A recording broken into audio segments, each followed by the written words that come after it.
Variable में रख दीजिए लाइक जे वेरिएबल।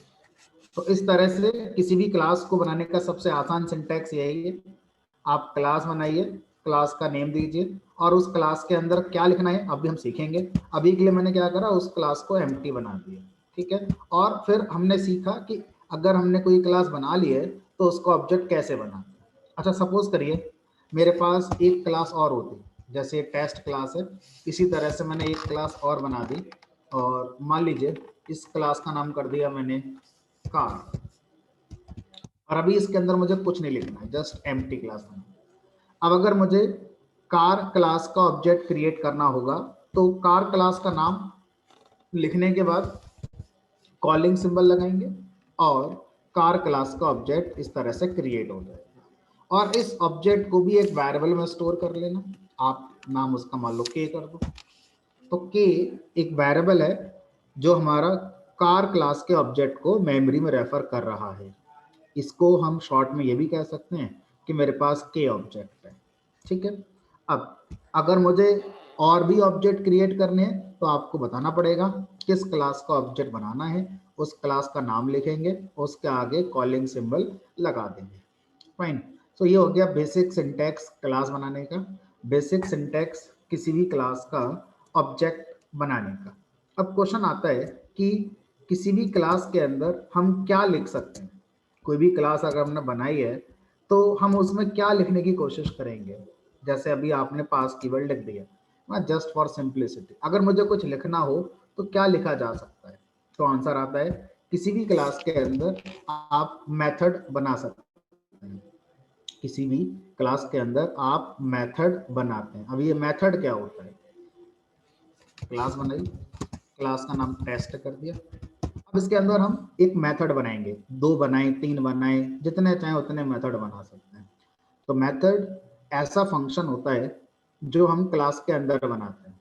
तो अभी तक हम लोग पाइथन में फंक्शन बनाना जानते थे, लेकिन अगर वही फंक्शन मैं किसी क्लास के अंदर बना दूं तो ऐसे फंक्शन को क्या बोला जाता है, मेथड कहा जाता है। तो यानी कि डेफ कीवर्ड ही यूज करना है, कुछ नया कीवर्ड नहीं आएगा, डेफ कीवर्ड लगाएंगे, स्पेस देकर अपने फंक्शन का नाम लिखेंगे, जो आप चाहें वो नाम आप दे सकते हैं। मान लीजिए मैंने नाम इसका शो रख दिया, ठीक है। और जिस तरह से आप फंक्शन को डिफाइन करते हैं उसी तरह से आप मेथड को डिफाइन करेंगे। सेम सिंटैक्स है, कोई भी चेंज नहीं है, सिर्फ आपको प्लेस बदलना है, आपको वो फंक्शन कहाँ लिख देना है, किसी क्लास के अंदर लिख देना है। तो ऐसा फंक्शन जो क्लास के अंदर लिखा जाता है उसको ही मेथड कहते हैं। अब मान लीजिए अभी हमने क्लास बनाई और क्लास के अंदर एक मेथड बना दिया, अब मैं इस मेथड को कॉल करना चाहता हूँ। तो जब हम मेथड को कॉल करेंगे तो हमने सोचा जैसे फंक्शन कॉल होता है वैसे ही कॉल कर लेते हैं, क्योंकि अगर हमें शो फंक्शन बनाया होता तो हम ऐसे ही कॉल करते। तो एक बार ट्राई करके देखते हैं, और जब हम ट्राई करते हैं तो एरर आती है, शो इज नॉट डिफाइंड। ये कह रहा है कि शो नाम से आपके प्रोग्राम में कोई फंक्शन नहीं है। और वास्तव में सिंटैक्स सीखना पड़ेगा। ऐसा नहीं है कि हमने सिर्फ क्लास के अंदर फंक्शन लिख दिया और हम कह देंगे कि हमने एक मेथड बना लिया, अब इसको हम एग्जीक्यूट कराएंगे तो उसी तरह से कराएंगे जिस तरह से फंक्शन को कॉल करके एग्जीक्यूट कराते थे। नहीं, आपको सीखना होगा कि मेथड को एग्जीक्यूट कैसे कराया जाता है। तो रूल आता है कि जिस क्लास के अंदर आपने मेथड लिखा है, मैंने शो मेथड को टेस्ट क्लास के अंदर लिखा हुआ है। अब सपोज करिए मैं एक क्लास और बना देता हूं और इस क्लास का नाम कर दिया, मान लीजिए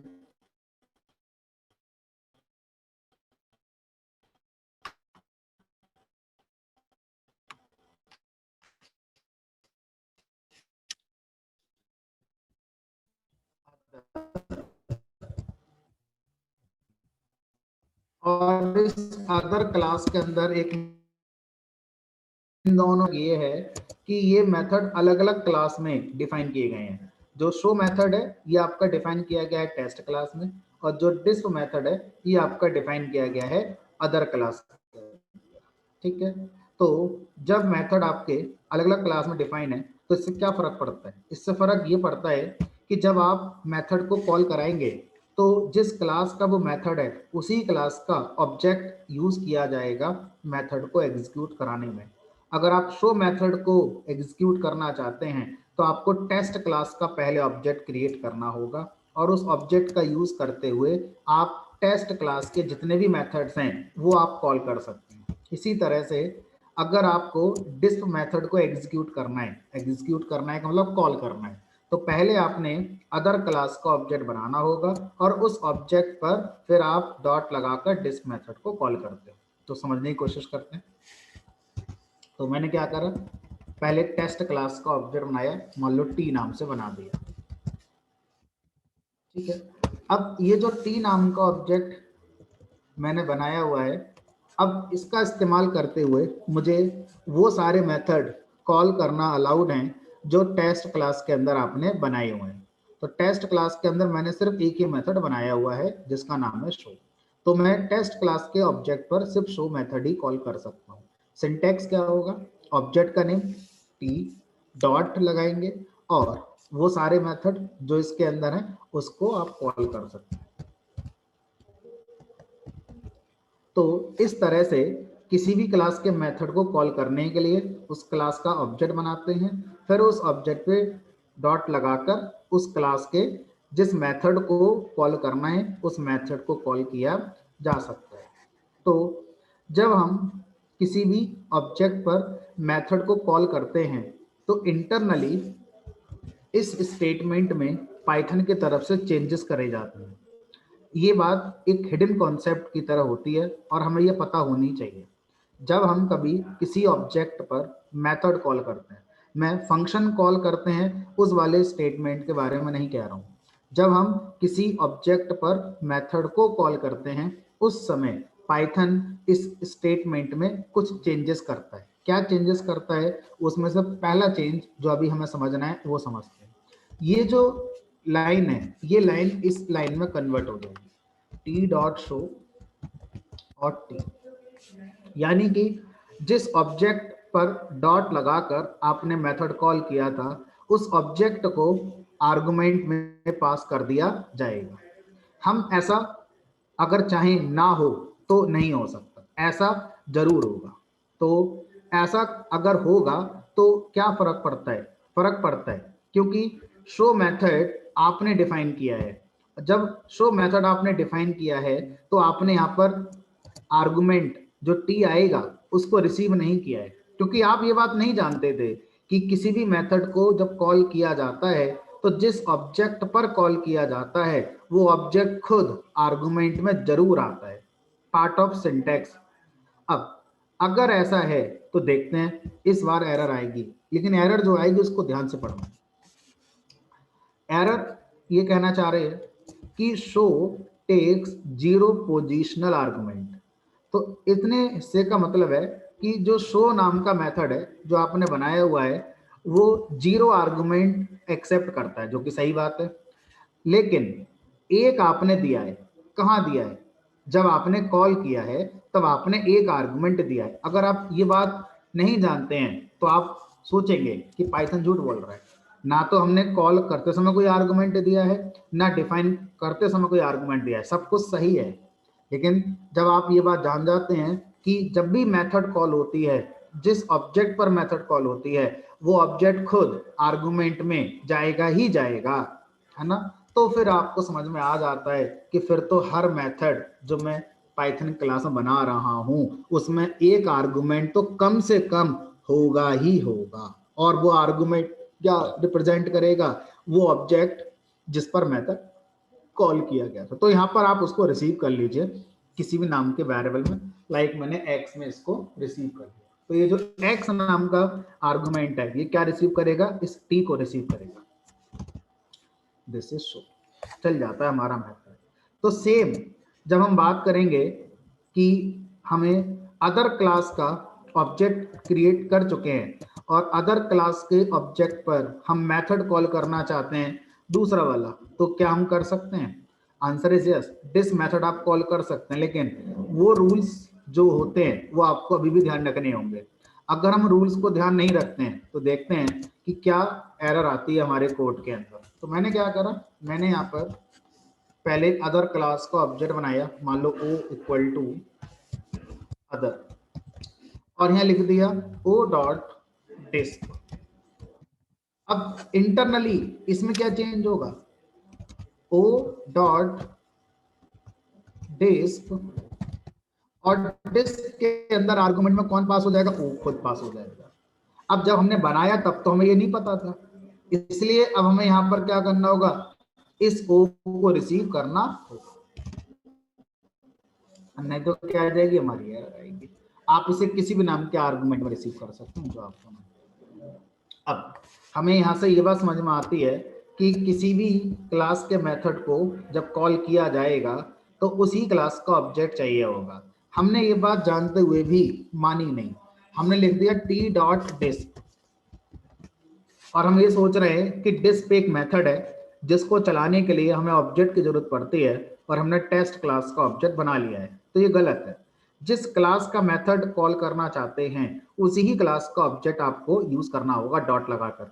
आपने डिस्क मेथड को कॉल करना है तो डिस्क मेथड हमारा टी जिस क्लास का ऑब्जेक्ट है, टी टेस्ट क्लास का ऑब्जेक्ट है, तो टेस्ट क्लास के अंदर सर्च किया जाएगा, ना कि पूरी पाइथन में किसी भी क्लास के अंदर कहीं भी सर्च किया जाएगा। और ये नहीं मिलेगा क्योंकि है ही नहीं मिलेगा तो एरर आएगी। क्या रहा है, टेस्ट ऑब्जेक्ट, टेस्ट ऑब्जेक्ट के अंदर सर्च किया जा रहा है, has no attribute. Test object के अंदर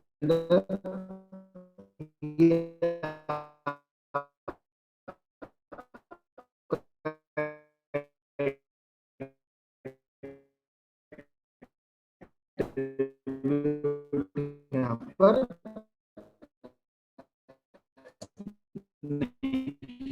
ठीक है, तो ये सारी चीजें हमारी समझ आ जाता है। थोड़ा सा ही मेरे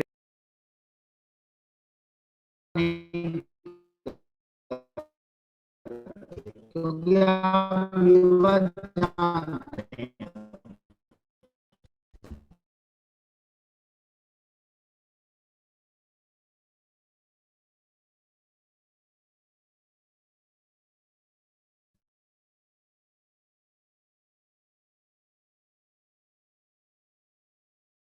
ऑब्जेक्ट किया जा सकता है। मैं दोनों पर अगर करना चाहूं तो दोनों पे कर सकते हो। t1 डॉट, फिर मैंने कर दिया t2 डॉट। अगर मैं इसका एक्सप्लेनेशन दूं कि ये जो हमारे मेथड हैं जो आपने कॉल करे हैं, show method t1 dot show और t2 डॉट शो, तो आप इनका एक्सप्लेनेशन इस तरह से समझ सकते हैं कि जब शो मेथड t1 ऑब्जेक्ट पे कॉल हुआ तो यहाँ पर इंटरनली t1 को ही आर्गुमेंट में पास कर दिया गया होगा और x में t1 आ गया होगा। और जब यहाँ पर हम t2 की बात करते हैं तो जब t2 ऑब्जेक्ट पर शो मेथड कॉल किया गया होगा तो इस बार t2 आर्गुमेंट में गया होगा और x में कौन आया होगा, t2 आया होगा। ठीक है, अब बहुत से पाइथन प्रोग्रामर एक कन्वेंशन फॉलो करते हैं और वो इतनी स्ट्रॉन्ग कन्वेंशन है कि कुछ लोगों को तो ये लगता है कि वो रूल है कि ऐसा करना ही होगा, लेकिन वो रूल नहीं है, वो एक कन्वेंशन है। क्या कन्वेंशन है उसको समझते हैं। जब हम किसी क्लास के अंदर किसी मेथड को बना रहे होते हैं तो हमें ये बात पता होती है कि इस ऑब्जेक्ट को इस मेथड को किसी ऑब्जेक्ट पे कॉल किया जाएगा, और जिस ऑब्जेक्ट पर मेथड कॉल किया जाएगा वो ऑब्जेक्ट खुद आर्गुमेंट में आएगा। तो इस खुद को अंग्रेजी में बोलते हैं सेल्फ। तो बहुत से प्रोग्रामर 99% प्रोग्रामर जब किसी क्लास के अंदर मेथड बनाते हैं तो उस मेथड का आर्गुमेंट तो उन्हें बना नहीं है, उसका नाम वो एक्स वाई जेड आई जे के ई वी सी डी ना रखकर क्या रख देते हैं, सेल्फ रख देते हैं। इससे रीडेबिलिटी थोड़ी बढ़ जाती है। इससे हम ये बताना चाहते हैं कि शो मेथड को जो ऑब्जेक्ट कॉल करेगा वो खुद इस आर्गुमेंट में आएगा, इसलिए लोग इसका नाम रखना क्या पसंद करते हैं, self. It means self is not a keyword, self is just a convention, है ना। आप इसका नाम सेल रख दो, मना थोड़ी कर देगा ये। आप इसका नाम एस रख दो, एस एल रख दो, सब सही है, एक आर्गुमेंट चाहिए ना मुझे। तो रीडेबिलिटी बढ़ाने के लिए हम इसका नाम सेल्फ रख देते हैं। ठीक है, तो अब हम ये कह सकते हैं कि पाइथन की क्लास के अंदर जब आप मेथड बनाएंगे तो उस मेथड के अंदर कम से कम एक सेल्फ आर्गुमेंट तो जरूर होगा। अब आप जितने चाहें उतने और आर्गुमेंट भी दे सकते हैं कॉमा लगाकर। अगर आप और आर्गुमेंट देते हैं तो उनकी वैल्यू जब आप कॉल करते हैं तो आपको ही पास करनी होगी। फॉर एग्जाम्पल, अगर मैं इसी टेस्ट क्लास में अब एक मेथड बनाना चाहता हूं शो, जिसमें करंट ऑब्जेक्ट के अलावा और भी आर्गुमेंट आने चाहिए, लाइक एक्स आना चाहिए, वाई आना चाहिए, इस तरह से। ठीक है, तो अब मान लीजिए एक ही ऑब्जेक्ट मैंने बनाया, जब मैं इसे कॉल करूंगा तो कॉल करते समय मुझे पता है कि ये जो टी है ये ऑटोमेटिक सेल्फ में चला जाएगा। मेरी जिम्मेदारी नहीं है सेल्फ को वैल्यू पास करने की, पाइथन की रेस्पॉन्सिबिलिटी है कि इसमें टी ऑब्जेक्ट जाएगा, लेकिन मेरी रेस्पॉन्सिबिलिटी है इन दोनों को वैल्यू पास करने की। तो वो मैं यहाँ पर लिखूंगा। ठीक है, तो यहाँ पर जो मैं अपनी वैल्यू लिखता हूँ वो सेल्फ के बाद वाले जो आर्गुमेंट्स हैं उनके लिए होती हैं। ठीक है, तो जब मैं यहाँ अपनी आर्गुमेंट्स पास करूंगा तो मैं लिखा यहाँ पर मान लीजिए 10,20। तो ये जो 10 है ये सेल्फ के लिए नहीं है, ये 10 सेल्फ के बाद जो आर्गुमेंट है उसके लिए। तो 10 जाएगा x के अंदर, 20 जाएगा y के अंदर, और सेल्फ में कौन आएगा, t आएगा। तो दिस इज शो। आप एक काम करो, तीनों को प्रिंट कर लो। आप t को भी प्रिंट कर लो, x को भी प्रिंट कर लो, y को भी प्रिंट कर लो। तो ये क्या बता रहा है, x और y तो 1020 हो गए, और उसका मेमोरी एड्रेस बता रहा है हेक्साडेसिमल में कि उसका मेमोरी एड्रेस ये है। ठीक है, चलो, तो इस तरह से हम अपने एक्स्ट्रा आर्गुमेंट पास करना चाहते हैं तो इस तरह से डिफाइन करते समय लिखेंगे, और कॉल करते समय इस तरह से पास किया जाता है।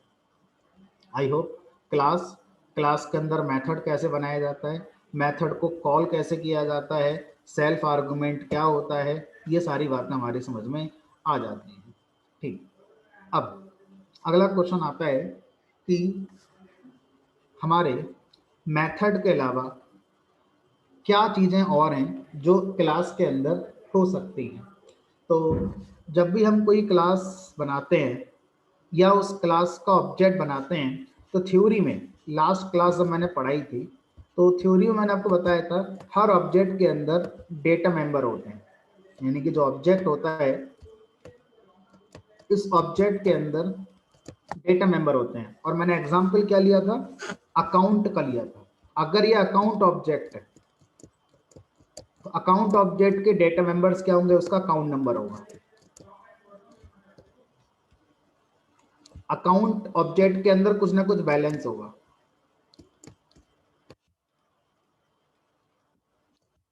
अकाउंट का टाइप होगा, current account, saving account, recurring account, Jan Dhan account, जो भी है। तो इसका मतलब है इन्हें बोलते हैं, ये जो चीज है इन्हें बोलते हैं डेटा मेंबर्स। Data members.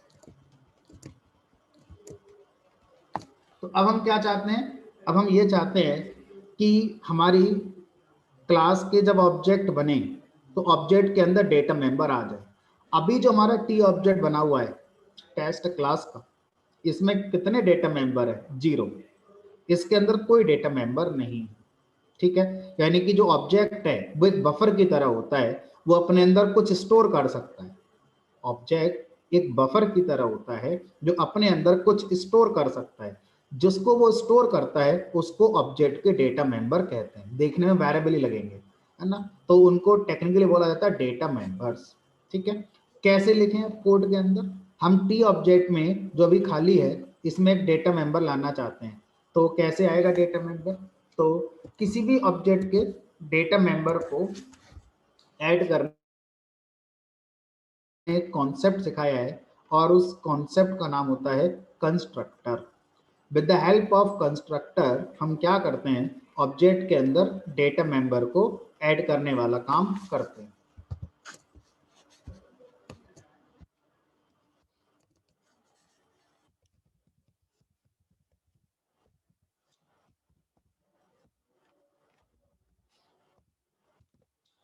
कोई आपसे पूछता है कॉन्सेप्चुअली जो हमारा कंस्ट्रक्टर है इसका पर्पस क्या है, तो आप इसको बता सकते हैं कि कंस्ट्रक्टर का पर्पस होता है किसी भी ऑब्जेक्ट में जो अभी ताज़ा ताज़ा बन रहा है उस ऑब्जेक्ट के बनते ही उसके अंदर जो डेटा मेंबर्स की रिक्वायरमेंट है उनको फुलफिल कर देना, या किसी भी ऑब्जेक्ट में डेटा मेंबर को ऐड कर देना, या किसी भी ऑब्जेक्ट में डेटा मेंबर को इनिशियलाइज कर देना, या किसी भी ऑब्जेक्ट को इनिशियलाइज कर देना। देखो बात शुरू कहाँ से हुई थी और कहाँ पर खत्म हुई है।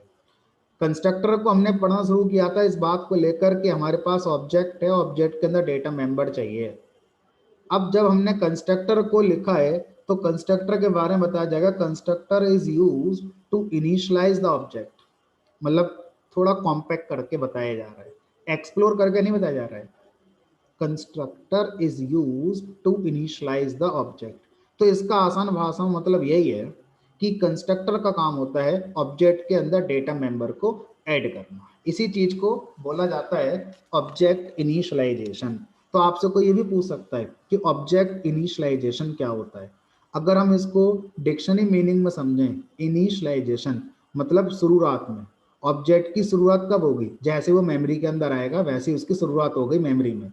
तो जैसे ही वो ऑब्जेक्ट आता है मेमोरी के अंदर, शुरू में ही उसके अंदर डेटा मेंबर ऐड कर दिए जाएं। इस काम को करने के लिए क्या होता है, हमारा कंस्ट्रक्टर यूज किया जाता है। तो कॉन्सेप्चुअली पहले लिखते हैं,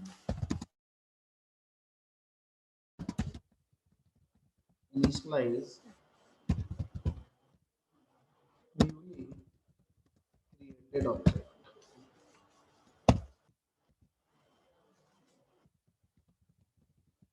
जनरली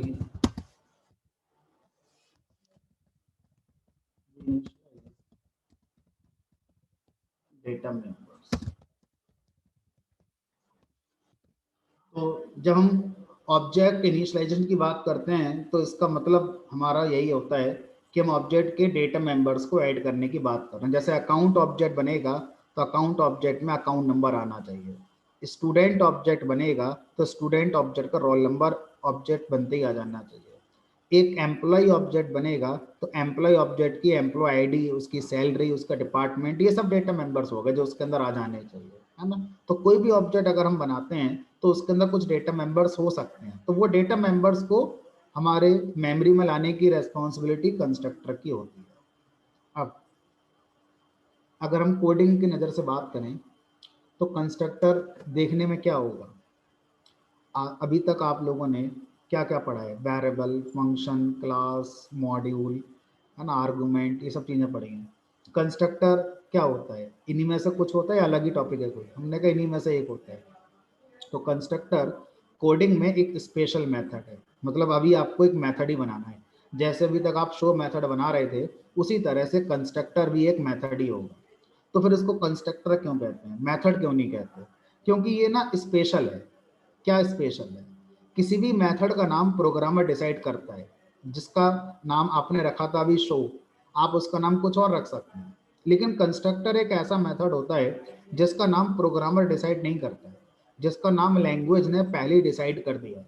आपको उसी नाम से ही मेथड बनाना है, आप उसका नाम नहीं बदलेंगे। बदलेंगे तो एरर नहीं आएगी, लेकिन जो फीचर मिलने थे वो आपको फीचर नहीं मिलेंगे, जो फैसिलिटीज आपको मिलनी थी वो फैसिलिटीज फिर आपको नहीं मिलेंगी। तो आपको अगर कंस्ट्रक्टर वाली फैसिलिटीज चाहिए तो आप एक मेथड बनाएंगे, उसी नाम से बनाएंगे जिस नाम से पाइथन ने आपको बता रखा है। किसी और नाम से बनाने पर कोई फर्क नहीं पड़ता, वो ऑर्डिनरी मेथड ही माना जाएगा। ठीक है। तो अब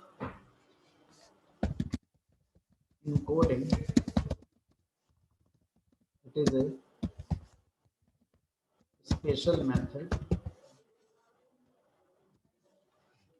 स्पेशल मेथड का नाम है double underscore, INIT, double underscore. है अजीब नाम, है ना, स्पेशल नाम है। तो दो अंडरस्कोर से शुरू होता है इसका नाम, दो अंडरस्कोर पे एंड होता है इसका नाम, और बीच में INIT। तो इससे समझ में आ रहा है इनिशियलाइज करना। तो कुछ साइंस में अगर हम देखें तो सही नाम रखा है। ठीक है। डबल अंडरस्कोर क्यों दिया है? पहली बार पाइथन में हम एक ऐसा मेथड पढ़ने जा रहे हैं जो डबल अंडरस्कोर से शुरू होता है, डबल अंडरस्कोर पर खत्म होता है। Through out Python programming language, चाहे वो जेंगो है, चाहे मशीन लर्निंग है, चाहे डेटा साइंस है, चाहे आईओटी है, चाहे हडूप है, अगर वो पाइथन है और वहाँ पर इस तरह के मेथड्स आपको नज़र आते हैं जो डबल अंडरस्कोर से स्टार्ट होते हैं, डबल अंडरस्कोर से एंड होते हैं, ऐसे मेथड्स को स्पेशल मेथड्स पाइथन में कहा गया है।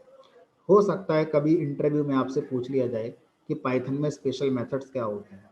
तो अगर हम नोटेशन वाइज देखें, कोडिंग वाइज देखें, तो वो मेथड जो डबल अंडरस्कोर से स्टार्ट होते हैं, डबल अंडरस्कोर से एंड होते हैं, उनको स्पेशल मेथड कहा जाता है। कॉन्सेप्चुअली क्यों स्पेशल है? नोटेशन वाइज स्पेशल है, समझ में आ गया। कॉन्सेप्चुअली क्यों स्पेशल है? क्या ऐसा अलग है इनके साथ जो बाकी मेथड में नहीं होगा? कॉन्सेप्चुअली स्पेशली इसलिए है क्योंकि इनका कॉलिंग प्रोग्रामर को करने की जरूरत नहीं है, इनकी कॉलिंग लैंग्वेज खुद करती है।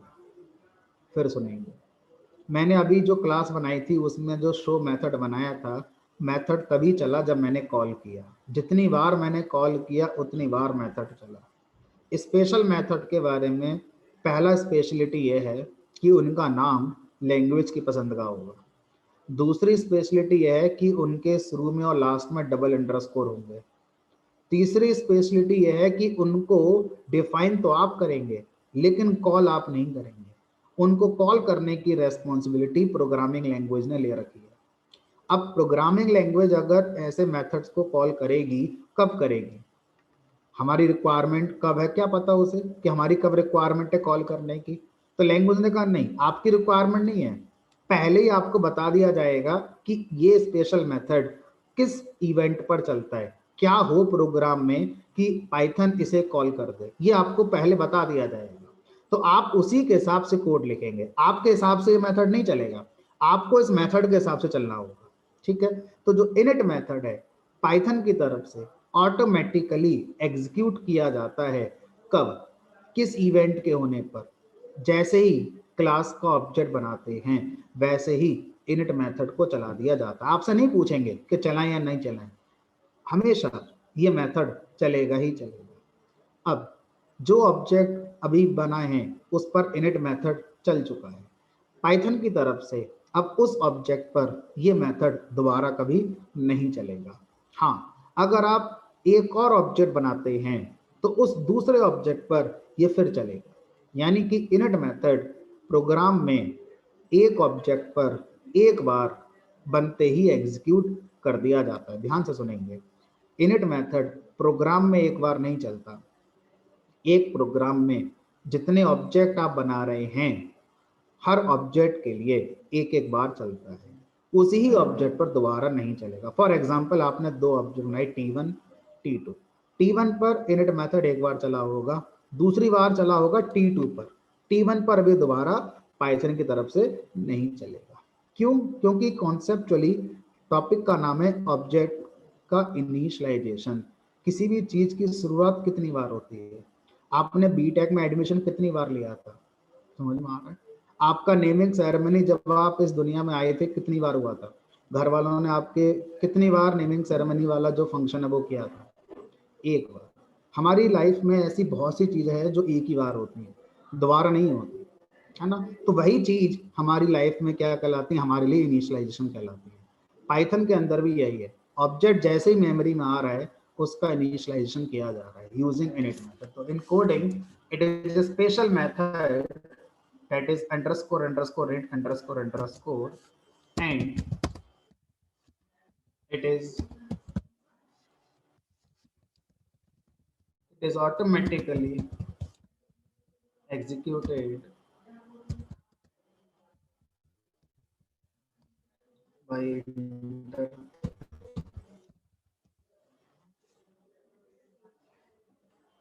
कोड के अंदर। अगर हम इसको लिखना चाहें तो कैसे लिखेंगे इसकी बात करते हैं।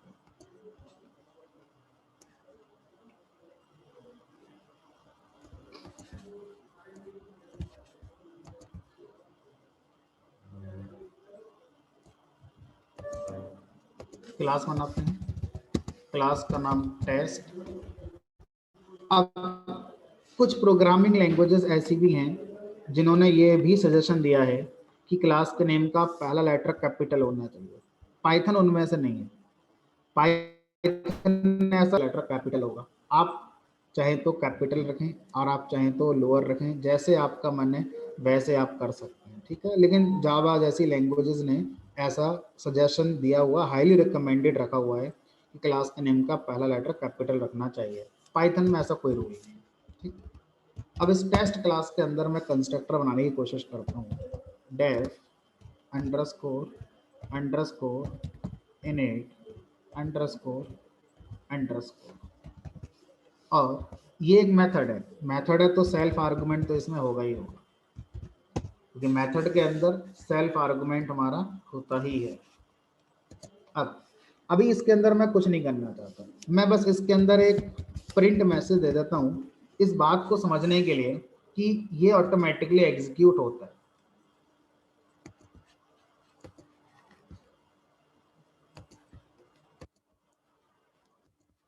यहाँ लिख दिया मैंने, दिस इज कंस्ट्रक्टर। अब इस कोड को अगर मैं रन कराऊंगा तो ये कितनी बार चलेगा? 0 बार। क्यों भाई? क्योंकि आपने इस क्लास के ऑब्जेक्ट ही कहाँ बनाया है। किसी भी क्लास का कंस्ट्रक्टर उतनी बार चलता है जितनी बार आपने उस क्लास का ऑब्जेक्ट बनाया हुआ है। अब इस क्लास का मैं एक ऑब्जेक्ट बना देता हूँ, मान लो t1 इक्वल टू टेस्ट। चला, हमने तो कॉल नहीं करा ना, t2 इक्वल टू टेस्ट। जैसे ही ऑब्जेक्ट बनता है, ऑब्जेक्ट बनते ही इनिट मेथड यानी कंस्ट्रक्टर ऑटोमेटिकली एग्जीक्यूट कर दिया जाता है, ठीक है। अब क्या हम इसे कॉल कर सकते हैं? Syntactically answer is yes, conceptually आपको ऐसा नहीं करना चाहिए। मान लीजिए मैं t1 ऑब्जेक्ट पर ये कंस्ट्रक्टर चल चुका है पाइथन की तरफ से, पाइथन अपनी तरफ से दोबारा कभी नहीं चलाएगी t1 पे कंस्ट्रक्टर। आप एज ए प्रोग्रामर चाहो तो चला लो t1 डॉट, मैनुअली फिर आपको कॉल करना होगा। तो आप ऐसा करना था तो फिर किसी भी नाम से बना लो मेथड, फिर इनिटी नाम से क्यों बना रहे हो? क्योंकि जब आप ही कॉल करेंगे तो कोई भी नाम दे दो, चल जाएगा। तो इस पर्पस के लिए कंस्ट्रक्टर को यूज नहीं करना चाहिए। अगर आप कोई ऐसा मेथड बनाना चाहते हैं जिसको आप खुद कॉल करेंगे तो उसको ऑर्डिनरी मेथड की तरह इंप्लीमेंट करिए, ना कि कंस्ट्रक्टर मेथड की तरह इंप्लीमेंट करिए। सिंटैक्टिकली इट इज करेक्ट कि आप ऐसा चाहे तो कर सकते हैं, लेकिन ऐसा हमें नहीं करना चाहिए, ठीक है। अब हमारे कंस्ट्रक्टर कैसे डिफाइन किया जाएगा समझ में आ गया। अब थोड़ा सा रियल टाइम का कोड इंप्लीमेंट करने की कोशिश करते हैं, जिससे कि थोड़ा सा सिंप्लिसिटी बनी रहेगी और एक रिदम बना रहेगा। तो क्लास का नाम मैंने कर दिया अकाउंट। अब अकाउंट क्लास के अंदर मैंने कंस्ट्रक्टर बनाया और मैंने इस कंस्ट्रक्टर के अंदर क्या लिखना है, इस कंस्ट्रक्टर के अंदर आपको पहले ये सोचना है कि आप इस कंस्ट्रक्टर से जितने भी इस अकाउंट क्लास के ऑब्जेक्ट बनेंगे उन ऑब्जेक्ट के अंदर क्या डेटा मेंबर जो आप ऐड करना चाहते हैं। अकाउंट क्लास के ऑब्जेक्ट के अंदर क्या डेटा मेंबर्स हैं जो आप ऐड करना चाहते हैं। तो मान लीजिए मैं अकाउंट नंबर ऐड करना चाहता हूँ, अकाउंट का बैलेंस ऐड करना चाहता हूँ, ठीक है। ये सारी चीज़ें मैं ऐड करना चाहता हूँ। तो कैसे करेंगे? तो यहाँ लिखेंगे सेल्फ। सेल्फ कौन है? सेल्फ वो ऑब्जेक्ट होगा जिस ऑब्जेक्ट के लिए कंस्ट्रक्टर एग्जीक्यूट हो रहा है। अकाउंट क्लास के इमेजिन करते हैं दो ऑब्जेक्ट्स क्रिएट हो रहे हैं, A1 और A2। जब A1 ऑब्जेक्ट क्रिएट हो रहा होगा तो ये कंस्ट्रक्टर A1 पे चल रहा होगा और ये जो सेल्फ आर्गुमेंट है ये A1 को रिप्रेजेंट कर रहा होगा। इस सेल्फ के साथ आप कोई ऑपरेशन अगर करते हैं तो वो ऑपरेशन A1 ऑब्जेक्ट पर माना जाएगा, ठीक है। अगर A2 ऑब्जेक्ट बन रहा है तो ये कंस्ट्रक्टर A2 ऑब्जेक्ट पर चल रहा है और इस बार सेल्फ A2 को रिप्रेजेंट करेगा। कोई भी ऑपरेशन जो आप सेल्फ के साथ करेंगे वो इस बार A2 ऑब्जेक्ट के लिए होगा।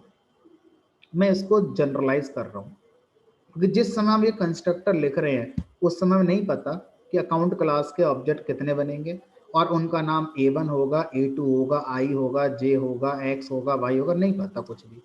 तो जिस समय ये कंस्ट्रक्टर लिख रहे होते हैं, अगर इसको एक्सप्लेन किया जाए तो हम ऐसे बोलेंगे कि ये कंस्ट्रक्टर उस ऑब्जेक्ट पे चल रहा होगा जो ऑब्जेक्ट अभी बन रहा है, और वही ऑब्जेक्ट जिसके लिए ये कंस्ट्रक्टर चल रहा है, वही ऑब्जेक्ट सेल्फ हमारा रिप्रेजेंट कर रहा होगा। यानी कि सब कुछ जनरल हो गया, कोई किसी का नाम नहीं ले रहे हैं, है ना। फिर सुनेंगे, ये कंस्ट्रक्टर उस ऑब्जेक्ट पर चल रहा है जो अभी बन रहा है, और जो ऑब्जेक्ट अभी बन रहा है वही हमारा ऑब्जेक्ट सेल्फ रिप्रेजेंट कर रहा है। अगर मैं सेल्फ के थ्रू कोई भी ऑपरेशन करता हूं कंस्ट्रक्टर में, तो ये उस ऑब्जेक्ट पर हो रहे होंगे जो अभी बन रहा है। ठीक है, अब मैं सेल्फ के थ्रू उस ऑब्जेक्ट के अंदर डेटा मेंबर ऐड करना चाहता हूँ। तो किसी भी ऑब्जेक्ट के अंदर डेटा मेंबर तक पहुंचने के लिए, डेटा मेंबर को बदलने के लिए, डेटा मेंबर को ऐड करने के लिए क्या लगाएंगे, ऑब्जेक्ट का नाम या सेल्फ डॉट। अब मैं इसके अंदर अकाउंट नंबर ऐड करना चाहता हूँ, तो मैं लिख दिया ACN। तो ACN एक डेटा मेंबर माना जाएगा, इक्वल टू आपने इसकी वैल्यू दे दी मान लीजिए 1। तो इसका मतलब हो गया, इस लाइन का मतलब हो गया, जो अकाउंट क्लास का ऑब्जेक्ट बन रहा है जिसके लिए कंस्ट्रक्टर चल रहा है, उसी ऑब्जेक्ट के अंदर ACN नाम का एक डेटा मेंबर ऐड हो गया, जिसकी इनिशियल वैल्यू क्या हो गई, मेरी 1 हो गई। ठीक है, अब उसी ऑब्जेक्ट के अंदर मैं यहाँ लिख दूंगा self dot balance is equal to initial balance, मान लीजिए मैंने 1000 कर दिया। अब जैसे ही मैं अकाउंट क्लास के ऑब्जेक्ट बनाऊंगा, मान लीजिए A1 equal to account class का मैंने ऑब्जेक्ट बनाया, और A2 equal to account class का ऑब्जेक्ट बनाया। तो जैसे ही लाइन चल रही है वैसे ही सेल्फ का मतलब A1 हो गया, और A1 के अकाउंट नंबर में 1 आ गया, और A1 का बैलेंस में 1000 आ गया। ठीक है, इसी तरह से जब A2 ऑब्जेक्ट बनेगा तो A2 ऑब्जेक्ट का अकाउंट नंबर भी क्या हो जाएगा, 1 हो जाएगा, और A2 ऑब्जेक्ट का बैलेंस भी क्या हो जाएगा, 1000 हो जाएगा, जो कि हम शायद नहीं चाहेंगे। तो अभी हम इस प्रॉब्लम का सॉल्यूशन नहीं देख रहे हैं कि दोनों ऑब्जेक्ट में अकाउंट नंबर की वैल्यू सेम हो गई, दोनों ऑब्जेक्ट में बैलेंस की वैल्यू सेम हो गई। अभी हम बस ये देख रहे हैं कि जितने ऑब्जेक्ट बन रहे हैं A1, A2, A3, A4, A5, A1000, A10 lakh, हर ऑब्जेक्ट में अकाउंट नंबर और बैलेंस आ गया। वो अलग बात हो गई कि हर बार दोनों की वैल्यू सेम आ गई। तो अगर इसको मैं ग्राफिकल रिप्रेजेंटेशन देना चाहूँ तो मैं इस तरह से दे सकता हूँ कि ये मेरा एक ऑब्जेक्ट हो गया, ये मेरा दूसरा ऑब्जेक्ट हो गया, और जो पहला वाला ऑब्जेक्ट है, इस पहले वाले ऑब्जेक्ट के अंदर ये आपका अकाउंट नंबर हो गया, और ये आपका बैलेंस हो गया। इसी तरह से दूसरा वाला जो ऑब्जेक्ट है, इसके अंदर भी अकाउंट नंबर हो गया, और ये आपका बैलेंस हो गया, और यहाँ पर मैं लिख देता हूँ ये आपका अकाउंट नंबर हो गया, और ये आपका बैलेंस हो गया। इसी तरह से दूसरा वाला जो ऑब्जेक्ट बनाए उसके अंदर भी अकाउंट नंबर, और ये इसका बैलेंस हो गया। इनिशियल अकाउंट नंबर की वैल्यू यहाँ पर 1, इनिशियल बैलेंस की वैल्यू यहाँ पर 1000। ठीक है, इसी तरह से यहाँ पर भी इनिशियल अकाउंट नंबर 1 और इनिशियल बैलेंस की वैल्यू 1000। ये जो ऑब्जेक्ट है ये हमारा A1 से रेफर हो रहा है, ये जो ऑब्जेक्ट है ये हमारा A2 से रेफर हो रहा है। ठीक है, तो इस तरह से ग्राफिकली आप समझ सकते हैं इन लाइनों का मतलब क्या है। तो जब ये दो लाइनें एग्जीक्यूट होती हैं, ये दोनों लाइनें आपकी एग्जीक्यूट हुई, तो इन दोनों लाइनों का अगर आप मेमोरी रिप्रेजेंटेशन देखना चाहें तो इस तरह से आप समझ सकते हैं कि मेमोरी के अंदर दो बफर बने, यानी कि दो ऑब्जेक्ट बने जिनके अंदर डेटा मेंबर्स आ गए। डेटा मेंबर की अलग अलग कॉपी आई है। अगर 1000 अकाउंट ऑब्जेक्ट बनेंगे तो अकाउंट नंबर 1000 कॉपी बनेंगे उसकी। कहाँ पर बनेंगी? हर ऑब्जेक्ट के अंदर ही बनेंगे। ठीक है, और बैलेंस की भी 1000 कॉपी बनेंगी मेमोरी के अंदर। क्यों? क्योंकि हर किसी का बैलेंस अलग भी तो होगा आगे चलकर, हर किसी का अकाउंट नंबर अलग भी तो होगा, अभी एक है वो अलग बात है, ठीक है। A1 इस ऑब्जेक्ट को रेफर कर रहा है, A2 इसको रेफर कर रहा है। अभी मान लेते हैं A1 ऑब्जेक्ट है, A2 ऑब्जेक्ट। अब मुझे A1 के ऑब्जेक्ट तक पहुंचना है, तो पहुंचने के लिए A1 डॉट, अब A1 ऑब्जेक्ट के किस डेटा मेंबर तक पहुंचना है, उस डेटा मेंबर का नाम लिखेंगे। तो अगर मैं A1 का अकाउंट नंबर प्रिंट करना चाहता हूं, तो मैं लिखूंगा यहाँ पर प्रिंट A1। A1 के थ्रू हम क्या क्या एक्सेस कर सकते हैं, वो सारे डेटा मेंबर्स जो A1 के ऑब्जेक्ट के पास है। A1 के ऑब्जेक्ट के पास अकाउंट नंबर है ACN, इसका बैलेंस है, डॉट लगाकर आप उनको एक्सेस कर सकते हैं, ACN comma A1 dot balance. इसी तरह से अगर मैं A2 के थ्रू एक्सेस करना चाहूँ तो A2 का अकाउंट नंबर एक्सेस कर सकता हूँ, A2 का बैलेंस मैं एक्सेस कर सकता हूँ। दोनों की वैल्यू क्या आ रही है, हमारी सेम आ रही है, 1 and 1000, ठीक। अब यहाँ पर हमसे कहा गया कोई ऐसा तरीका बताइए जिससे हमारा अकाउंट नंबर हर ऑब्जेक्ट का अलग अलग हो जाए, क्योंकि जब अकाउंट ओपन होगा तो ऐसा नहीं हो सकता कि सबका अकाउंट नंबर एक ही हो, बैलेंस भले ही हर ऑब्जेक्ट का सेम हो जाए। तो उसके लिए हमसे कहा गया कि आप क्या कर सकते हैं, कंस्ट्रक्टर में आप अपने आर्गुमेंट ऐड कर सकते हैं। कैसे करेंगे वो देखते हैं।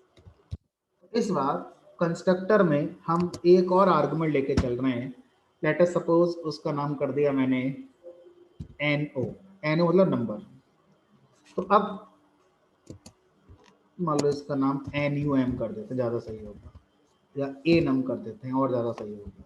तो ये नाम से एक आर्गुमेंट है, इसका नाम कुछ भी रख सकते थे, और जो इस आर्गुमेंट की वैल्यू आएगी वही अकाउंट नंबर की वैल्यू हो जाएगी। अब ये डायनेमिक हो गया, अब ये फिक्स नहीं है।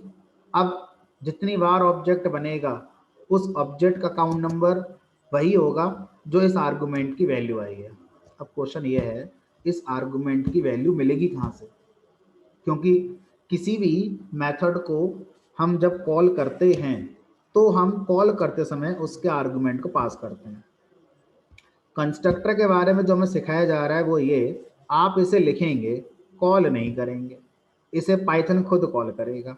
अगर पाइथन इसे खुद कॉल करेगा तो फिर पाइथन को पास करनी पड़ेगी ना इस आर्गुमेंट की वैल्यू।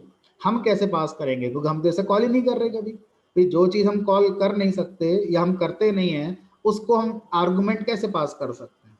तो ये क्वेश्चन वैलिड है। तो फिर क्या इसका आंसर निकाला गया, आंसर ये निकाला गया कि जब आप क्लास को कॉल करते हैं, जब आप क्लास को कॉल करते हैं तो आप उसी समय कंस्ट्रक्टर के आर्गुमेंट की वैल्यू क्लास के लिए पास करेंगे। आपको इनिट कॉल अभी भी नहीं करना है। आप जब क्लास कॉल कर रहे हैं तो क्लास के आर्गुमेंट में ही वो सारे आर्गुमेंट की वैल्यू आपको पास करनी है जो आपने क्लास के कंस्ट्रक्टर में बनाए हुए हैं। फिर सुनिए, क्लास के कंस्ट्रक्टर में जितने भी आर्गुमेंट होते हैं उन आर्गुमेंट की वैल्यू आप कहाँ पास करते हैं, क्योंकि आप तो इसे कॉल ही नहीं करते। क्लास का ऑब्जेक्ट बनाते समय जहां पर आप क्लास का नेम लिखकर कॉल करते हैं उस कॉलिंग में आप उस क्लास के लिए आर्गुमेंट पास नहीं कर रहे हैं, उस क्लास के कंस्ट्रक्टर के लिए आर्गुमेंट पास कर रहे होते हैं। किसको छोड़ दें, सेल्फ को छोड़कर, क्योंकि सेल्फ में कौन जाएगा, A1 खुद हमारा सेल्फ में चला जाएगा। उसके बाद के आर्गुमेंट की वैल्यू आप बताइए। तो मैंने यहाँ बंद कर दी। तो अब क्या होगा, ये लाइन जब चलेगी तो इस लाइन का मतलब होगा कि ये जो A1 है, A1 हमारा सेल्फ में चला गया और ये जो 1 है ये मेरा इस आर्गुमेंट में आ गया। A1 का अकाउंट नंबर 1 हो गया, A1 का बैलेंस 1000 हो गया। जब ये लाइन चलेगी तो A2 आ जाएगा सेल्फ के अंदर, और यहां पर जो आप लिखेंगे, लिखना पड़ेगा वरना एरर आ जाएगी, वो आएगा आपका A नम आर्गुमेंट के अंदर। तो A2 का अकाउंट नंबर वो हो जाएगा जो भी आप पास करेंगे और उसका बैलेंस क्या हो जाएगा, 1000 हो जाएगा। ठीक है, तो इस तरह से हम क्या कर सकते हैं, इस तरह से यहाँ पर कॉन्सेप्ट को हम लोग समझ पाएंगे। तो यहाँ पर मैं लिख देता हूँ, मान लीजिए 2, तो पहले का अकाउंट नंबर 1 हो गया, बैलेंस 1000, दूसरे अकाउंट नंबर 2 हो गया, बैलेंस 1000। तो यहाँ पर अब क्या आ जाएगा, ये हमारा टू, इस तरह से आप विजुलाइज कर सकते हैं। इनिशियली यहाँ पर आ गया आपका। तो जब भी आप अकाउंट क्लास को ऑब्जेक्ट बनाएंगे तो उस समय आपको वो आर्गुमेंट पास करने हैं जो आपने कंस्ट्रक्टर में लिखे थे। ठीक, अब मान लीजिए इस बार रिक्वायरमेंट थोड़ी डिफरेंट है। हम इस बार ये कहना चाहते हैं कि आपने जब भी अकाउंट ओपन किया 1000 से ओपन कर दिया। ऐसा भी तो हो सकता है कि मैं 5000 से अकाउंट ओपन करना चाहूँ, तो मैं इनिशियल बैलेंस 5000 ही रखना चाहता हूँ, मैं 1000 से अकाउंट ओपन नहीं करना चाहता, तो क्या वो फैसिलिटी आपका कोड देगा? हमने कहा नहीं, क्योंकि हर ऑब्जेक्ट का अकाउंट नंबर जो आप बताएंगे वो होगा, लेकिन हर ऑब्जेक्ट का बैलेंस 1000 ही होगा। तो फिर हमसे क्या बोला गया कि आप एक काम करिए, आप यहाँ पर एक आर्गुमेंट और ले लीजिए जिसका नाम कर दीजिए AMT, मतलब इनिशियल अमाउंट। और जब आप कोई भी ऑब्जेक्ट बनाएंगे तो आपको उसमें अपना अमाउंट भी लेकर आना होगा। इसका मान लीजिए 1000 कर दिया, इसका मान लीजिए आपने 1500 कर दिया। ठीक है, तो अब हर ऑब्जेक्ट जब हमारा ओपन हो रहा है और यहाँ पर बैलेंस की वैल्यू 1000 की जगह AMT करें, तो हर ऑब्जेक्ट जब क्रिएट हो रहा है अकाउंट क्लास का तो वो अपना अकाउंट नंबर, अपना इनिशियल बैलेंस लेकर जा रहा है। अब यहाँ पर एक नई रिक्वायरमेंट आ गई।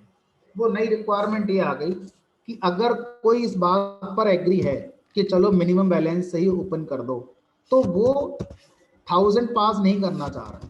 वो कह रहा है जब मैं 1000 से अकाउंट ओपन करूंगा तो क्या बताऊं आपके लिए, आप बाय डिफॉल्ट 1000 मान लीजिए। लेकिन उसके ऐसा कहने से मेरा कोड बिगड़ जाएगा, क्योंकि अगर मैं इस कोड को रन कराऊंगा तो इसका मतलब है कि जब क्लास का ऑब्जेक्ट बनेगा तो वही कॉल होगा जो आपने क्लास में लिखा हुआ है। आपने क्लास में कंस्ट्रक्टर लिखा हुआ है 2 आर्गुमेंट वाला, सेल्फ को हम काउंट नहीं कर रहे हैं, तो 2 आर्गुमेंट आपको कॉल करते समय, ऑब्जेक्ट बनाते समय पास करने ही होंगे। सिंटैक्स का रूल हो जाएगा। अगर आप नहीं करेंगे तो एरर आ जाएगी। देखो एरर आ गई, क्या रहा है, आर्गुमेंट प्रॉपर पास करो, एक आर्गुमेंट मिसिंग है। तो अब हम ये फैसिलिटी देना चाहते हैं कि हम अपनी क्लास में इस अकाउंट क्लास के 2 तरह से ऑब्जेक्ट बना पाए। पहला, हम अकाउंट नंबर देकर ऑब्जेक्ट बनाएंगे, बैलेंस नहीं बताएंगे और बैलेंस इनिशियल 1000 होना चाहिए। दूसरा, हम अकाउंट ऑब्जेक्ट बनाएंगे, अकाउंट नंबर भी बताएंगे और बैलेंस भी बताएंगे। C++ जावा .NET लैंग्वेज ने हमें कॉन्सेप्ट दिया था कंस्ट्रक्टर ओवरलोडिंग का, जिसमें ये फैसिलिटी दी जाती है कि आप एक क्लास में एक से ज़्यादा कंस्ट्रक्टर बना सकते हैं। लेकिन हम पाइथन को जानते हैं, जब भी हमने पाइथन में सेम नेम का फंक्शन दोबारा बनाया वो रिप्लेस हो गया। सेम होगा पाइथन में किसी भी मेथड के साथ, किसी भी कंस्ट्रक्टर के साथ। अगर आपने एक कंस्ट्रक्टर और बना दिया तो पुराना वाला खत्म हो जाएगा और नया वाला ही चलेगा। तो इस प्रॉब्लम का सॉल्यूशन कैसे दिया गया, यहाँ पर हमने AMT को बना दिया डिफॉल्ट आर्गुमेंट और इनिशियल वैल्यू इसकी 1000 पहले लिख दी। अब जब भी इस क्लास का ऑब्जेक्ट बनेगा तो इस कंस्ट्रक्टर का यूज करके ही बनेगा। और ये कंस्ट्रक्टर ये कहना चाह रहा है कि मुझे एक आर्गुमेंट कंपलसरी है, देना ही पड़ेगा। दूसरा आर्गुमेंट ऑप्शनल है, आप देना चाहें तो दें, नहीं देना चाहें तो नहीं दें। जब नहीं देंगे तो इस आर्गुमेंट की डिफॉल्ट वैल्यू 1000 मान ली जाएगी और जब आप देंगे तो जो आप देंगे वो मानी जाएगी। तो इस तरह से पाइथन के अंदर इस प्रॉब्लम का सॉल्यूशन दे दिया जाता है। ठीक है, अकाउंट क्लास बन गई, अकाउंट क्लास के ऑब्जेक्ट बनाने आ गए, ऑब्जेक्ट बनते ही कंस्ट्रक्टर चलता है, ये समझ में आ गया। कंस्ट्रक्टर कौन सा चलेगा, जो आपने क्लास में लिखा हुआ है वही वाला चलेगा। तो जब आप कॉल करते हैं तो कॉल करते समय आर्गुमेंट्स को ध्यान रखना है, वही आर्गुमेंट्स उसी तरह से आप पास करेंगे जिस तरह के कंस्ट्रक्टर को आप अपनी क्लास में बनाकर आए हुए हैं। ठीक है, अब इमेजिन करिए एक और सिचुएशन। मान लीजिए मैंने 1000 अकाउंट ऑब्जेक्ट बना लिए और बनाते समय मैंने सबका अपना अकाउंट नंबर और बैलेंस जो देना था दे दिया। मान लीजिए मुझे सबकी डिटेल चेक करनी है, तो प्रिंट मैं लगाऊंगा यहाँ पर कितनी बार, 1000 बार आपने इस तरह से डिटेल देखनी होगी। ठीक है, तो ये एक अच्छी अप्रोच नहीं मानी गई। किसी भी ऑब्जेक्ट को इसको सुनेंगे पहले ध्यान से। किसी भी ऑब्जेक्ट को अपने डेटा मेंबर पर कुछ काम करना है। काम का मतलब हो सकता है उसकी वैल्यू प्रिंट करानी हो सकता है उसकी वैल्यू अपडेट करनी है। दो ही तरह के काम होते हैं। कोई भी ऑब्जेक्ट अपने डेटा मेंबर पर दो ही तरह के काम कर सकता है, या तो रीड वाला या राइट वाला। रीड वाला मतलब उसकी वैल्यू को गेट करके प्रिंट करने की कोशिश करेगा या उसकी वैल्यू को बदलना चाहेगा। भाई हो सकता है मैं अपने अकाउंट में 500 रुपये डिपॉजिट करूं, हो सकता है कि मैं कुछ विड्रॉ करूं, यानी कि मैं A1 और A2 पर ऑपरेशन करने की बात कर रहा हूं। तो जब भी आप कोई ऑपरेशन करेंगे, चाहे वो ऑपरेशन ऑब्जेक्ट की डिटेल प्रिंट कराने का हो, चाहे वो ऑपरेशन किसी ऑब्जेक्ट में अमाउंट डिपॉजिट करना हो, विड्रॉ करना हो, उसके लिए आप ऑर्डिनरी मेथड बनाएंगे। तो अब मैं यहाँ पर एक ऑर्डिनरी मेथड बनाने जा रहा हूँ जिसका नाम कर दिया मान लीजिए डिटेल्स। अब जब ये मेथड मैं बना रहा हूँ तो मुझे जनरलाइज वे में सोचना पड़ेगा कि ये मेथड किस ऑब्जेक्ट की डिटेल प्रिंट करेगा। अकाउंट क्लास के तो ढेरों ऑब्जेक्ट हो सकते हैं, एक क्लास के n ऑब्जेक्ट्स बनाए जा सकते हैं।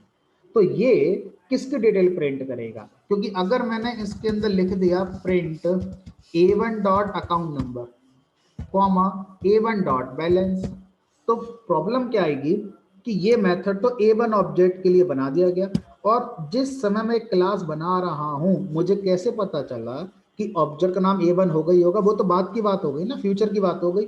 जिस समय क्लास बनाई जा रही है उस समय आपको यही नहीं पता कि इस क्लास का ऑब्जेक्ट बनेगा उसका नाम क्या होगा। और मान लो आपको पता भी है कि उसका नाम A1 होगा, तो भाई ये मेथड तो फिर A1 के लिए हो गया, A2 के लिए तो बेकार है मेथड, A3 के लिए बेकार है। तो क्या सोचना है हमें जनरलाइज वे में, ये मेथड जिस ऑब्जेक्ट पे कॉल होगा वो ऑब्जेक्ट हमें पता है कि वो सेल्फ आर्गुमेंट में आता है। आपको अब ये पॉइंट समझ में आएगा कि क्यों पाइथन ने सेल्फ आर्गुमेंट का कॉन्सेप्ट निकाला। मेरी नीड है ये मेथड जिस ऑब्जेक्ट पे चलेगा उस ऑब्जेक्ट का ही मुझे डेटा मेंबर यूज करना है, तो वो हमें सेल्फ के अंदर दे दिया जाता है। तो मैं यहाँ पर अगर क्या लिख दूं, सेल्फ लिख दूं, तो ये सारी प्रॉब्लम सॉल्व हो जाती है। अब मुझे नहीं पता इस क्लास के कितने ऑब्जेक्ट बनेंगे, मुझे नहीं पता उन ऑब्जेक्ट के नाम क्या होंगे, फिर भी मैंने डिटेल्स मेथड लिख दिया, जनरलाइज वे में लिखा। जो भी ऑब्जेक्ट इस मेथड को कॉल करेगा वो ऑब्जेक्ट खुद सेल्फ में आएगा, उसी ऑब्जेक्ट का अकाउंट नंबर प्रिंट हो जाएगा, उसी ऑब्जेक्ट का बैलेंस प्रिंट हो जाएगा। अब वो चाहे A1 हो, चाहे A2 हो, चाहे A3 हो, चाहे कोई भी हो। अगर ये सेल्फ का कॉन्सेप्ट नहीं होता तो इस तरह के मेथड आप कभी नहीं लिख पाते, इस तरह के कंस्ट्रक्टर आप कभी नहीं बना पाते। ठीक है, तो यहाँ पर प्रॉपर एक मैसेज लिख देते हैं, अकाउंट नंबर ये हो गया,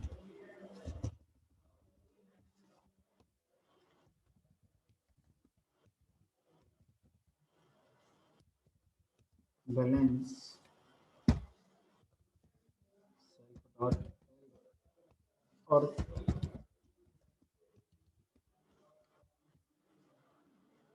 ऐसे कर दिया।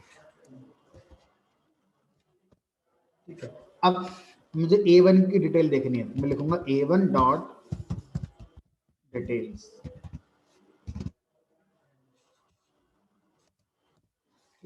मुझे A2 की डिटेल देखनी है, मैं लिखूंगा A2 डॉट डिटेल्स।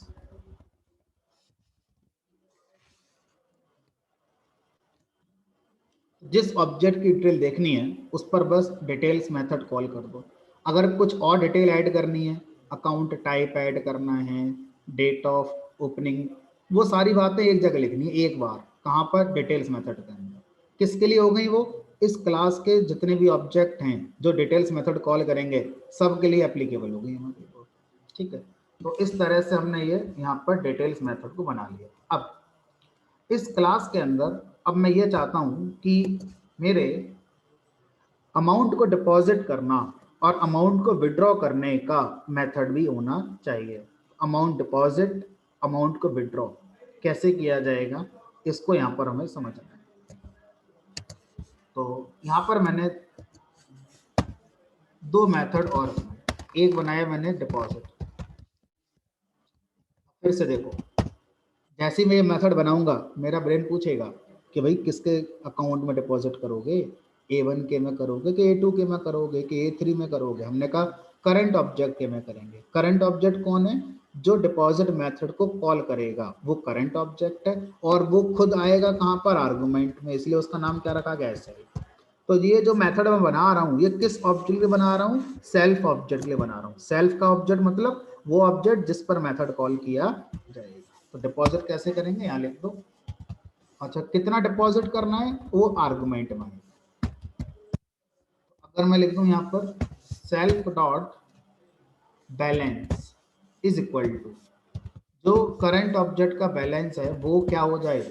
उसका पुराना बैलेंस प्लस जो भी अमाउंट आया है वो। तो अमाउंट डिपॉजिट हो गया हमारा। अब चलो कुछ डिपॉजिट करते हैं। तो मैंने क्या करा? मैंने A1 में कुछ डिपॉजिट किया। A1 डॉट डिपॉजिट लाइक 500, और A2 में कुछ डिपॉजिट किया। जैसा आप बैंक में जाकर फील करते हो ना, वैसे ही कोड चल रहा है। मान लीजिए मैंने यहाँ पर 700 कर दिया। उसके बाद फिर दोनों की डिटेल चेक करें, दोनों का क्या डिटेल है। तो इनिशियली हमारा ये 1000 और 1500 है। फिर A1 के में 500 डिपॉजिट हो गए, और A2 के में 700 डिपॉजिट हो। तो ये 1000 का 1500 हो गया, और ये 1500 का 2200। ठीक है। अब मान लीजिए मैं विड्रॉ भी करना चाहता हूँ। विड्रॉ करने के लिए आप एक मेथड और बनाएंगे। करंट ऑब्जेक्ट से विड्रॉ होगा, कितना अमाउंट होगा वो बताया जाएगा आर्गुमेंट पर। लेकिन जब आप विड्रॉ करेंगे तो आपको ये बात पता होनी चाहिए कि कितना अमाउंट विड्रॉ कर रहे हैं, क्या उतना पहला करंट ऑब्जेक्ट के बैलेंस में है। तो यहाँ पर चेक करेंगे, if self dot balance is greater than that amount that you want to withdraw, अब विड्रॉ करना है। और विड्रॉ का मैथमेटिकल लॉजिक क्या होगा? जो करंट ऑब्जेक्ट का बैलेंस है उसमें से माइनस हो जाए।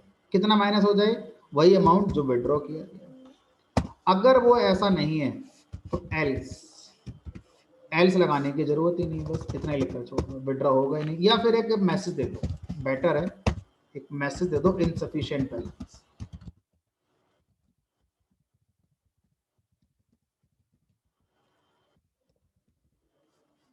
अब मान लीजिए मैंने क्या करा, A1 के अकाउंट में 1500 है, मैंने A1 से विड्रॉ कराया मान लीजिए 200, तो 1300 रह गए। और A2 से मैंने विड्रॉ कराया मान लीजिए 5000। अब 5000 तो उसके बैलेंस में है ही नहीं, है ना। तो अब ये करने के बाद जब मैं दोनों का बैलेंस चेक करता हूं तो देखते हैं क्या मसला आता है लास्ट में। इनसफिशिएंट बैलेंस आया, किसके लिए आया होगा? ये A2 के लिए। यहाँ पर 1300 हो गए 1500 से, और यहाँ पर जैसा था वैसा ही है, बैलेंस माइनस हमारा हुआ ही नहीं। ठीक है, एक मिनट रुकिए जरा।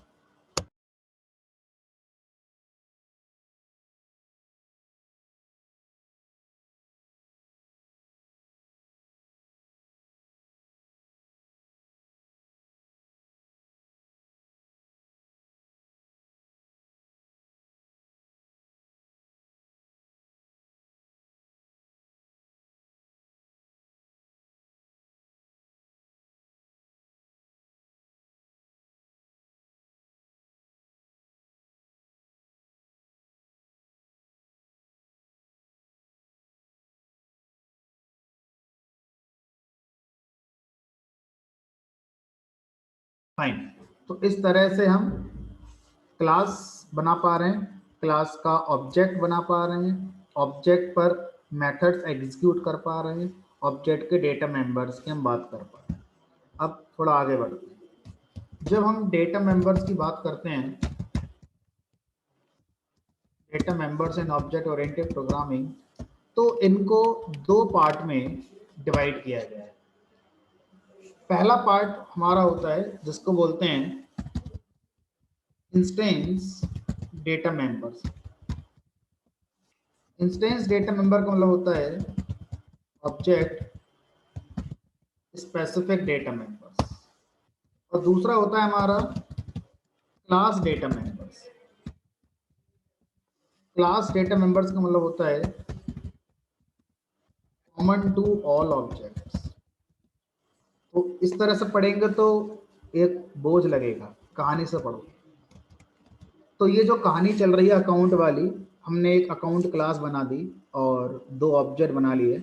उन दोनों ऑब्जेक्ट ने अपना अमाउंट डिपॉजिट कर लिया, विड्रॉ कर लिया, बैलेंस चेक कर लिया। तो इस प्रोग्राम में आपके डेटा मेंबर्स हैं।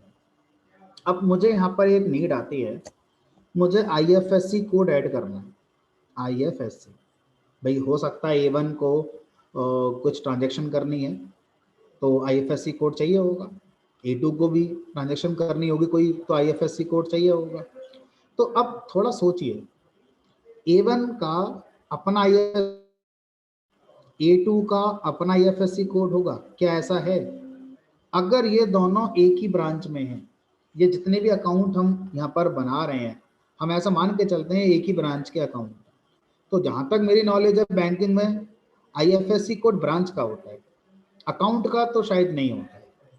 लेकिन अकाउंट नंबर ब्रांच का नहीं होता है, अकाउंट नंबर तो आपके अकाउंट होल्डर का होगा। बैलेंस ब्रांच का नहीं है, बैलेंस तो अकाउंट होल्डर का है।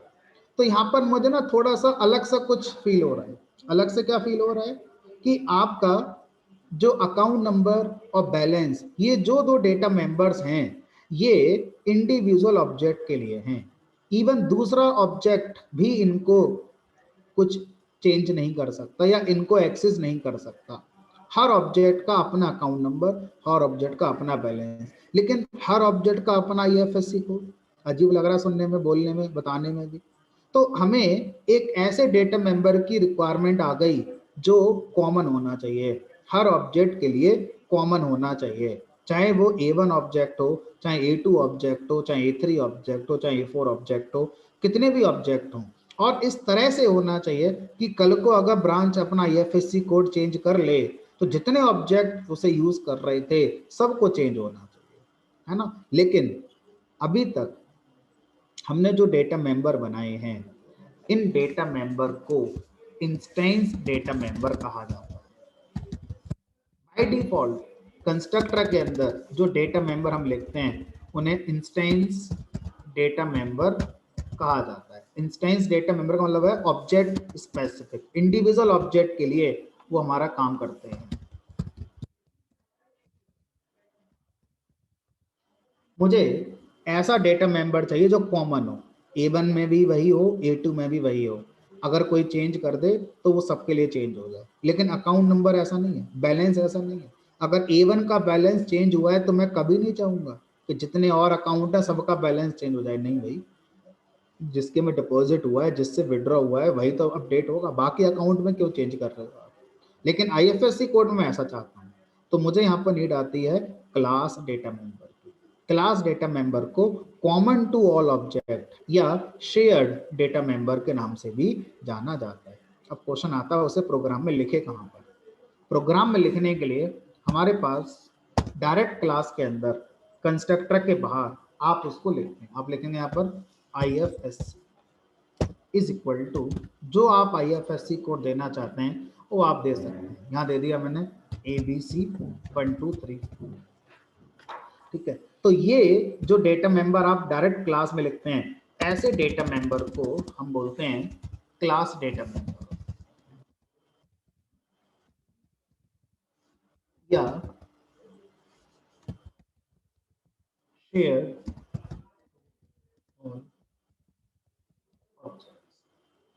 ये हमारा हर ऑब्जेक्ट के लिए शेयर होगा। तो कोई आपसे पूछता है कि इंस्टेंस डेटा मेंबर मेमोरी में कितनी बार आता है, तो आप बोलेंगे उतनी बार जितनी बार ऑब्जेक्ट बनता है। अगर आपकी क्लास के 5 ऑब्जेक्ट बने हैं तो हर डेटा मेंबर जो इंस्टेंस वाला है उसकी 5 कॉपी बनी होगी। कोई आपसे पूछता है क्लास डेटा मेंबर मेमोरी में कितनी बार आता है, आप आंसर देंगे 1 बार। नो मैटर ऑब्जेक्ट बना है या नहीं बना है। उसका ऑब्जेक्ट से कोई मतलब नहीं होता। सिर्फ इतना है कि अगर ऑब्जेक्ट है तो वो उसको एक्सेस कर सकता है। ठीक है, अब अगर हमारा ऑब्जेक्ट डिटेल प्रिंट कर रहा है तो डिटेल में ही हम क्या करते हैं, यहाँ पर लिख देते हैं IFSC,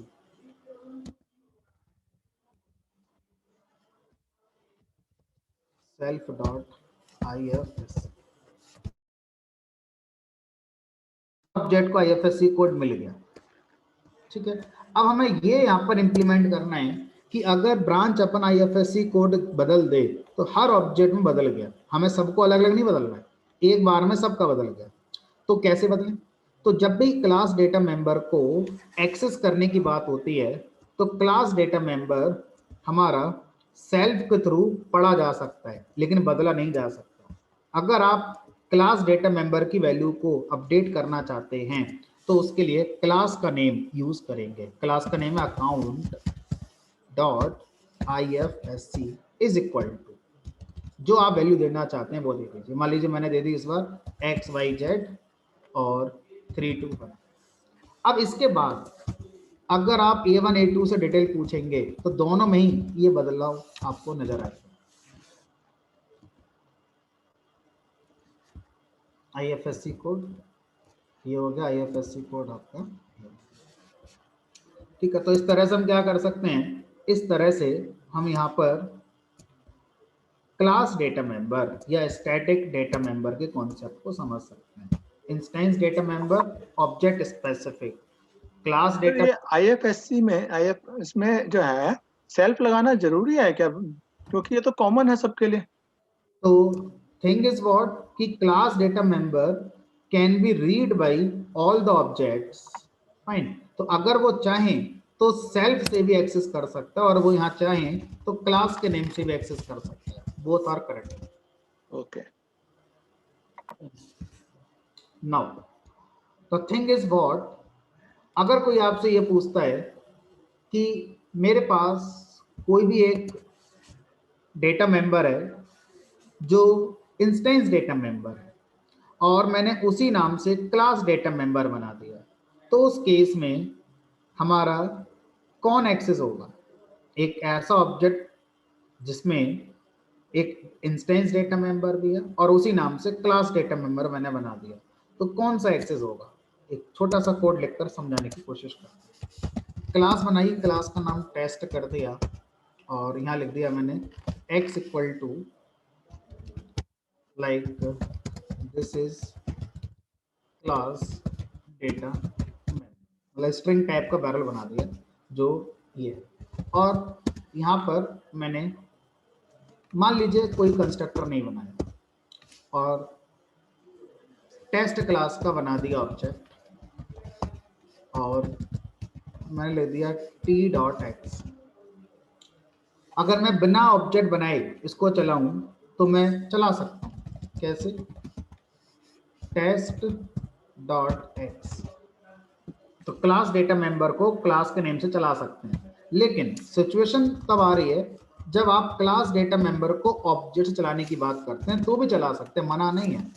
अब ये बताइए कि मान लीजिए मैं इसका एक कंस्ट्रक्टर बनाता हूं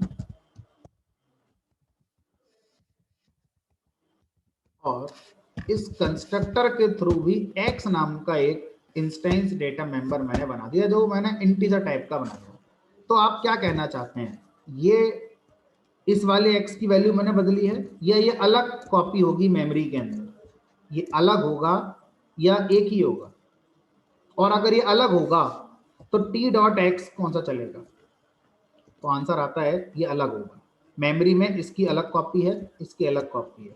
और जब कभी आप ऑब्जेक्ट के नेम से कोई डेटा मेंबर एक्सेस करते हैं तो सबसे पहले ऑब्जेक्ट उसे अपने अंदर चेक करता है कहीं वो इंस्टेंस डेटा मेंबर तो नहीं है। अगर वो है तो वही वाला आपका एक्सेस कर दिया जाएगा। अगर इस नाम से इंस्टेंस डेटा मेंबर नहीं होता है तो फिर क्लास डेटा मेंबर चेक किया जाएगा। अगर क्लास डेटा मेंबर भी नहीं निकला तो एरर आएगी। तो इस बार t.x की वैल्यू 10। ठीक है, इसका मतलब ये नहीं है कि ये x खत्म हो गया, ये x अभी भी मेमोरी के अंदर जिंदा है। कैसे मिलेगा? अगर मुझे x जो क्लास डेटा मेंबर वाला है इसको अभी भी चलाना है तो कैसे चलाऊंगा? क्लास के नाम से टेस्ट डॉट एक्स। इसलिए रिकमेंडेशन दिया गया कि जब भी आप क्लास डेटा मेंबर चलाएं तो क्लास के नेम से चलाएंगे, ठीक है। ऑब्जेक्ट उसको एक्सेस कर सकता है सेकंड प्रायोरिटी पर, फर्स्ट प्रायोरिटी पर वो किसी भी डेटा मेंबर को इंस्टेंस डेटा मेंबर की तरह चेक करता है, ना मिलने पर क्लास डेटा मेंबर चेक करता है, उसके बाद फिर वो एरर देगा कि ये नहीं है मेरे पास। ओके, हमारे पास डेटा मेंबर का कॉन्सेप्ट हो जाता है, क्लास डेटा मेंबर क्या होता है, इंस्टेंस डेटा मेंबर क्या होता है, ठीक। सर सॉरी टू इंटरप्ट, ये रिकमेंडेशन एक बार फिर से रिपीट कर दीजिए सर। रिकमेंडेशन है कि अगर आपका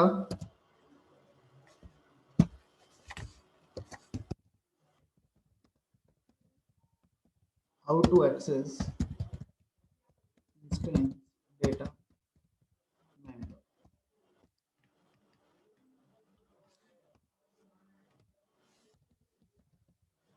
inside method we can use self dot data member.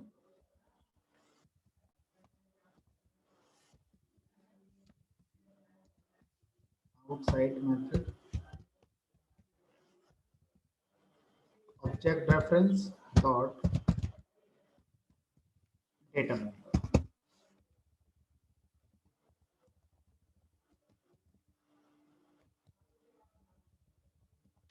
How to access class data member.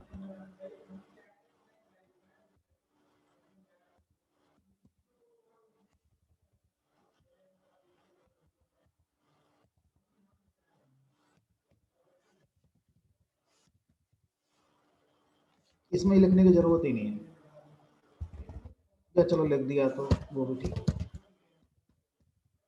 है।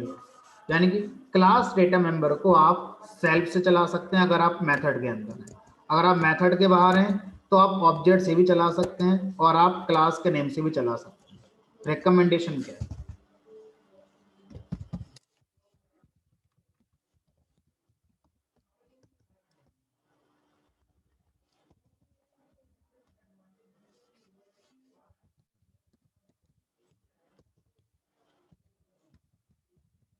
class data members should be used using class, ठीक है। जो क्लास का नेम है उसके थ्रू आपको एक्सेस करने चाहिए। तो जब भी आपको क्लास डेटा मेंबर यूज करने हैं तो क्लास नेम और फिर उसके बाद क्लास डेटा, ये रिकमेंडेशन है जो हमें मिला हुआ, ठीक है। हम क्लास डेटा मेंबर को ऑब्जेक्ट के नाम से भी चला सकते हैं, लेकिन रिकमेंडेशन है कि हमें क्लास डेटा मेंबर को क्लास के नेम से ही चलाना चाहिए, क्योंकि उससे कंफ्यूजन नहीं होता है। जब भी आप क्लास के नेम पर डॉट लगाकर कोई डेटा मेंबर एक्सेस करते हैं, सामने वाले को बड़ा क्लैरिटी होती है कि ये क्लास डेटा मेंबर है। और जब भी आप किसी ऑब्जेक्ट के साथ डॉट लगाकर या सेल्फ के साथ डॉट लगाकर कोई डेटा मेंबर एक्सेस करते हैं तो एकदम क्लियर होता है सामने वाला कि ये इंस्टेंस डेटा मेंबर होगा, ठीक है। रीडेबिलिटी को इम्प्रूव करने के लिए ये रिकमेंडेशन दिए गए।